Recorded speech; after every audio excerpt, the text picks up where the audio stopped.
بسم اللہ الرحمن الرحیم الحمد للہ رب العالمین والصلاة والسلام علی اشرف الانبیاء والمرسلین نبینا محمد وعلی آلہ وصحبہ اجمعین رب اشرح لی صدری ویسر لی امری واحلل عقدۃ من لسانی یفقہوا قولی۔ آؤ قرآن و نماز سمجھیں، اس کے 37ویں سبق کے لیے میں آپ کو خوش آمدید کہتا ہوں۔ اس میں ہم انشاءاللہ مزید دعائیں لیں گے، بازار میں داخل ہوتے وقت، بات چیت کے یا تقریر کے آخر میں، اور سواری میں سوار ہوتے وقت۔ گرامر میں مضاف و مضاف الیہ اور موصوف و صفہ کے بارے میں سیکھیں گے، اور انشاءاللہ سبق کے ختم پر ہم 243 الفاظ سیکھ چکے ہوں گے جو قرآن کریم میں تقریباً 53,136 بار آئے ہیں۔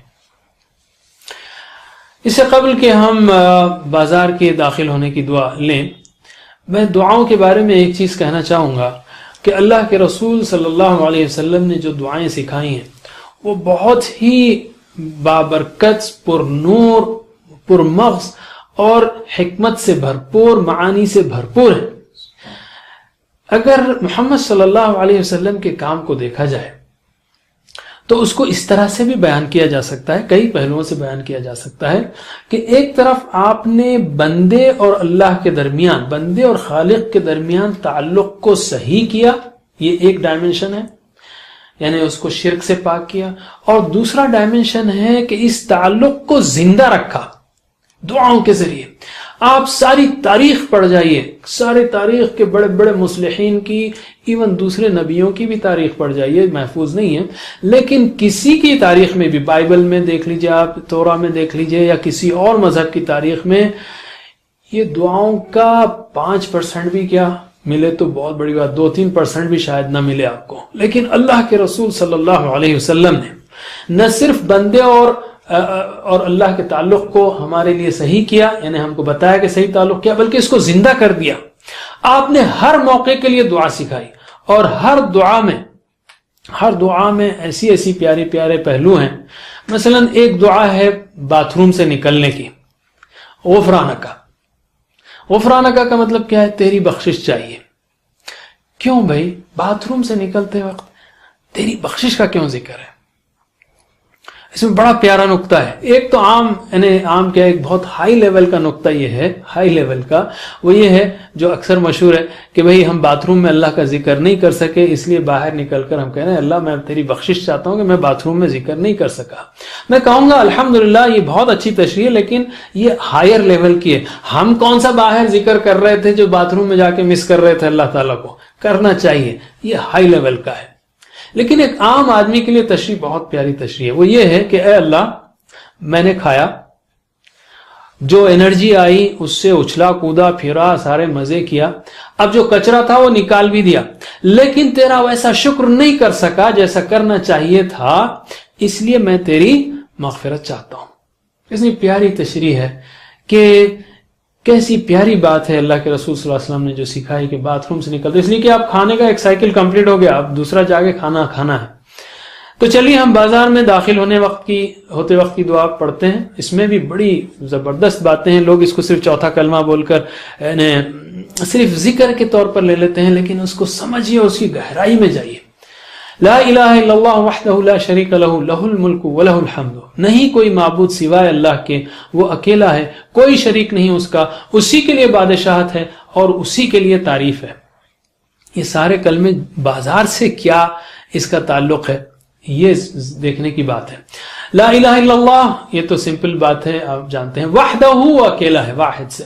لا شریک نہیں، شریک اس کا کوئی پارٹنر نہیں ہے، شرک بھی اسی سے، مشرک اسی سے، شریک کی جمع شرکا ہے۔ لہو اس کا۔ بازار میں جاتے ہوئے ایک چیز کو یاد رکھ لیجئے، اللہ کے رسول صلی اللہ علیہ وسلم نے فرمایا، مسلم کی حدیث ہے، حضرت ابو ہریرہ رضی اللہ عنہ سے روایت ہے کہ اللہ کے رسول صلی اللہ علیہ وسلم نے فرمایا کہ اللہ کے نزدیک سب سے محبوب جگہ مسجد ہے اور سب سے مبغوض جگہ بازار ہے۔ بازار میں دنیا اپنی قوت اور چمک دمک کے ساتھ موجود ہوتی ہے، وہاں انسان کو اللہ تعالیٰ کے بھولنے کا امکان بہت زیادہ ہوتا ہے، اسی لیے اس کے ذکر سے یہ دعا شروع ہوئی، لا الہ الا اللہ وحدہ لا شریک لہ۔ الہ کے 3 معنی ہیں، جس کی پرستش کی جائے، جس کی اطاعت کی جائے، جو ضرورتوں کو پورا کرے۔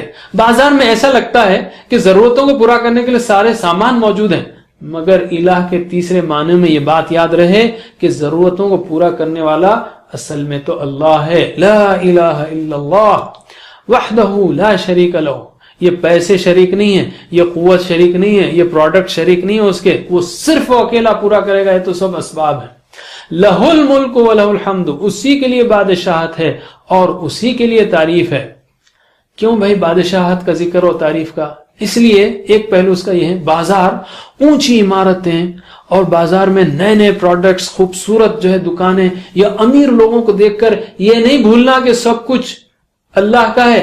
نئی کاریں، نئے فونز اور دوسری چیزیں دیکھ کر ان کی تعریف میں نہیں لگ جانا، بلکہ اللہ کی تعریف کرنا ہے کہ اسی نے انسان کو سامان اور دماغ اور آئیڈیا سب کچھ اسی نے دیا ہے تاکہ وہ نئی چیزیں بنا سکے.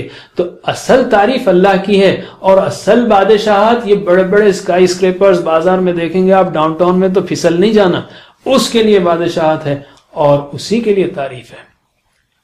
ترجمہ کیجئے، لا الہ نہیں کوئی معبود الا اللہ سوائے اللہ کے، وحدہ وہ الہ ہے، لا شریک لہ کوئی شریک نہیں اس کا، لہ الملک اسی کے لیے بادشاہت ہے ولہ الحمد اور اسی کے لیے تعریف ہے. یحیی و یمیت وہو حی لا یموت، وہ زندگی عطا کرتا ہے اور موت دیتا ہے اور وہ زندہ ہے، اسے موت نہیں آتی. سوچئے بازار سے کیا تعلق ہے اس کا، بہت بڑا. پہلے الفاظ کو دیکھ لیتے ہیں. حیا مطلب وہ زندہ رہا، یحیا زندہ رہتا ہے. احیا زندہ کیا، ہم نے سیکھا نا اس سے پہلے، خرجہ نکلا، اخرجہ نکالا، نزلہ اترا، انزلہ اتارا. حیا زندہ رہا، احیا زندہ کیا. تو اخرجہ سے یخرجو، اسلمہ سے یسلمو، احیا سے یحیی زندگی دیتا ہے. یحیا زندہ رہتا ہے، حیا یحیا، احیا یحیی زندگی دیتا ہے. اسی طرح ماتا مر گیا، یموتو مرتا ہے. اماتا مارا، موت دی. یمیتو مارتا ہے، موت دیتا ہے. یحیی و یمیتو وہ زندگی دیتا ہے اور وہی موت دیتا ہے. وہو حی لا یموتو، دیکھیں اماتا یمیتو ہے لیکن ماتا یموتو ہے. یموتو مرتا ہے، لا یموتو نہیں مرتا، یعنی اس کو موت نہیں آتی. اللہ تعالی زندہ ہے، ہمیشہ زندہ ہے، ہمیشہ زندہ رہے گا. اس کا بازار سے کیا تعلق ہے؟ بازار کی زندگی دنیا کی ساری چمک دمک کے ساتھ موجود ہوتی ہے، انسان اس میں کھو جاتا ہے. اس لیے یاد رہے کہ بازار کی یہ زندگی اللہ ہی کی دیوی ہے. ایک دن یہ ساری چمک دمک ختم ہو جائے گی. وہاں پر خوش ہوتے ہوئے آنے جانے والے، بیچنے خریدنے والے سبھی موت کے منہ میں جانے والے ہیں. صرف اللہ ہی کی ذات باقی رہنے والی ہے.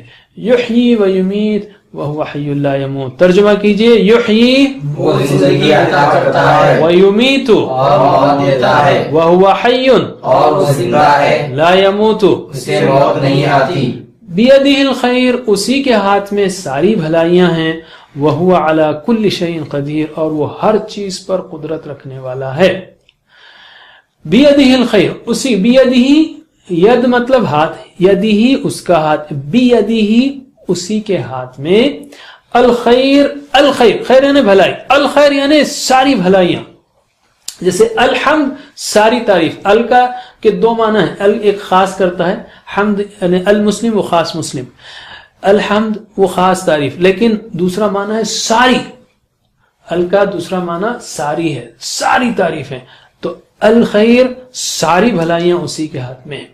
وَهُوَ عَلَى كُلِّ شَيْءٍ قَدِيرٌ، شیء چیز کو کہتے ہیں، اشیاء اس کی جمع ہیں، اور وہ ہر چیز پر قدرت رکھنے والا ہے. قدرت، قادر اردو کا ہی لفظ ہے. یعنی انسان بازار میں جاتا ہے، پیسہ ہاتھ میں لے کر خریدنے کے لیے بازار جاتا ہے، تو یہ نہیں سمجھنا کہ جو کھانے کی چیزیں میں لا رہا ہوں اس سے خیر ملے گا.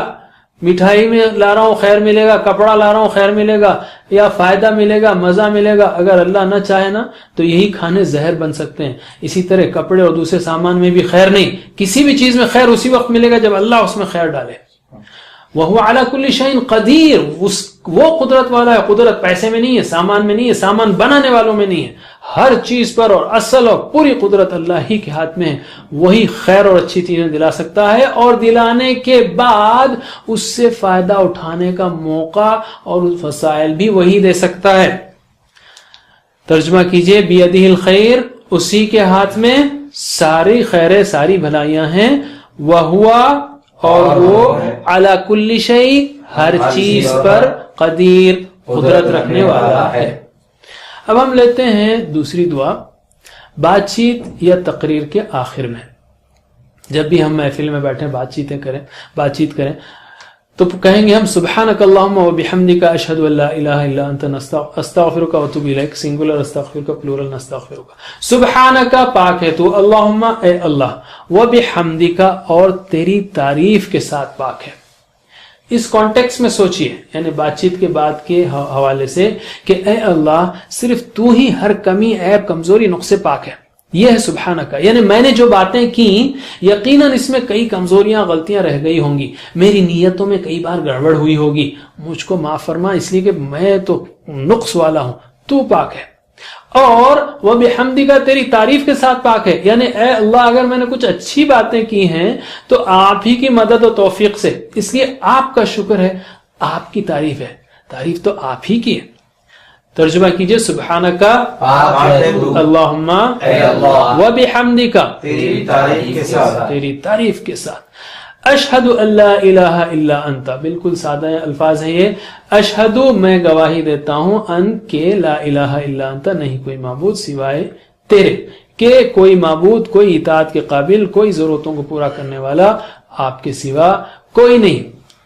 استغفرک و اتوب الیک، استغفر میں مغفرت چاہتا ہوں کا تجھ سے، و اتوب اور میں پلٹتا ہوں الیک تیری طرف، سارے الفاظ آپ جانتے ہیں، یعنی میں اپنی کمزوریوں غلطیوں اور حق بات کہنے کے مواقع کو جانے انجانے میں استعمال نہ کرنے پر، زبان کے گناہوں پر، نیت کے کھوٹ پر تیری بخشش چاہتا ہوں اور تیری طرف لوٹتا ہوں کہ آئندہ تیری مرضی کے موافق اور تجھ کو خوش کرنے والی بات کروں گا اور ویسی زندگی گزاروں گا۔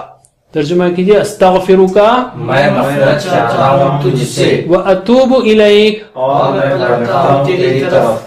سواری میں سوار ہوتے وقت سبحان الذی سخر لنا ھذا، پاک ہے وہ جس نے مسخر کیا ہمارے لیے یہ سواری، وما کننا لہ مقرنین اور نہ تھے ہم اس کو قابو میں لانے والے۔ الفاظ تقریباً مانوس ہیں، سبحان الذی پاک ہے وہ جس نے، سخر مسخر کیا، مسخر کیا، سورج و چاند کو مسخر کیا، یعنی کیا مطلب؟ ہاتھ میں نہیں دیا، یعنی ہمارے استعمال کے اور ہمارے فائدے کے قابل بنایا، اس کا مطلب ہے مسخر کیا، لنا ہمارے لیے، ہذا یہ یعنی یہ سواری، وما کننا اور نہ تھے ہم، لہو اس کو، مقرنین قابو میں لانے والے، کنٹرول میں لانے والے، ہم نہیں کر سکتے تھے اس کو کنٹرول میں۔ سبحان الذی سخر لنا ھذا، کیا مطلب سبحان الذی کیوں ہے شروع میں؟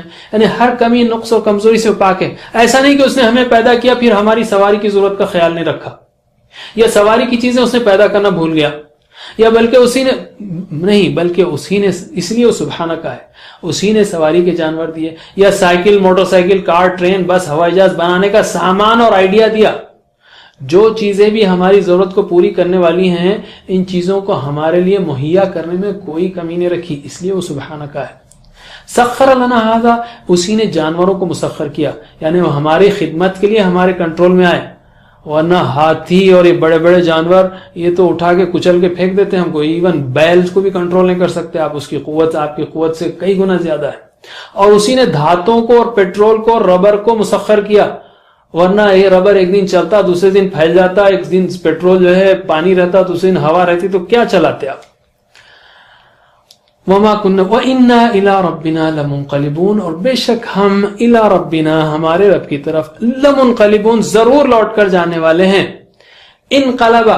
انقلبا ہم نے سیکھا، انقلبا ینقلب، انقلب منقلب لوٹ کر جانے والا، پھر کر جانے والا، پھر جانے والا، لوٹ کر جانے والا، منقلبون لوٹ کر جانے والے، لمنقلبون ضرور لوٹ کر جانے والے ہیں۔